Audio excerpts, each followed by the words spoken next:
Morning, Willow class. So yesterday for our English lesson, we started to look at this screen and we started to actually do our own innovation. And yesterday for your English lesson, I asked you to complete this section and this section.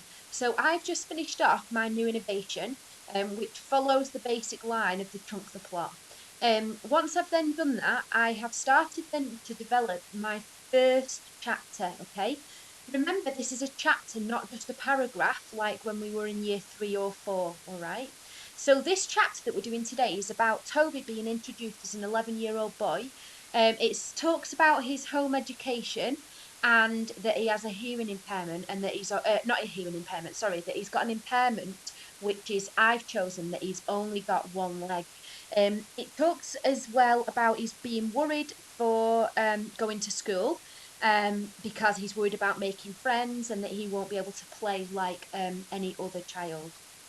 So all I've done here is then put that into the actual story. So if you look at page 3 of the story, I have copied this word for word from the text. However, I've just changed a few different things, which I'm going to show you on the next slide here. Okay. So, our lesson objective is to develop a novel based on wonder, which uses cohesive devices. And this is chapter 1.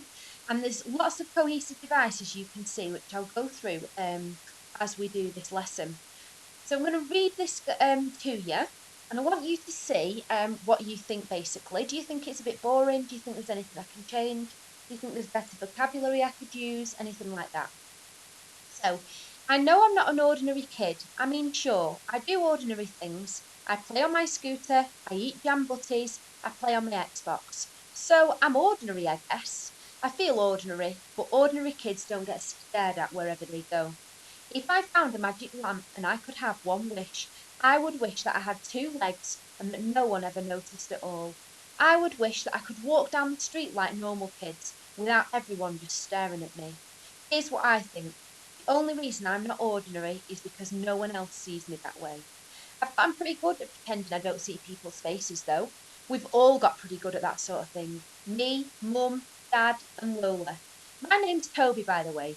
I won't go into detail about my leg. Whatever you're thinking, it's probably worse. Okay, so you can see that I've just written my opening chapter to this story, and I've used cohesive devices. My cohesive devices that I have used are repetition of the word ordinary. I have also then used here, where have we got it? Here, a semicolon. Um, and I think that's pretty much it for cohesive devices. It doesn't say how many I need. It doesn't say that I need specifically repetition and ellipsis and everything else. So I'm okay with having met my objective with that. So if I flick over to the next slide now, you will be able to see that I've underlined a few key things. And that's because if we were in class, I would have this on the working washing line, and I would stick it up there and I'd underline key things that I'd want you to change. So basically, I have done that for you. I've underlined key words, key phrases that need changing so that it isn't exactly the same as mine.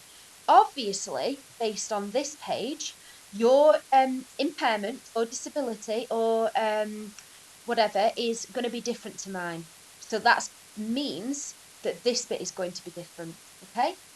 I also have used the word ordinary over and over again because that's my cohesive device. It's repetition. However, you guys might think that you want a better word than ordinary. You might go on to Word Hippo and you might find a better word for that. So that's why that's underlined. I also think here, I play on my scooter, I eat jam butties, I play on my Xbox. I want you to think of other things that ordinary kids would do. So yeah, they might eat ice cream, or they might go and play out with their friends, or they might go on long walks with their family. So that's what I want you to change as well. Same again here. If I found a magic lamp and I could have one wish, I would wish that I had two legs. Depending on your disability or your disfigurement or impairment, that's going to be something different. So make sure you change these things. Okay. Don't forget you need to change the characters' names. That's why these are underlined. And I won't go into detail about my leg. In the actual book on page 3, it says I won't go into detail about the way I look. Whatever you're thinking, it's probably worse. So yours is going to be different depending again on your disability. Okay, so Your task today is to complete your first chapter of this.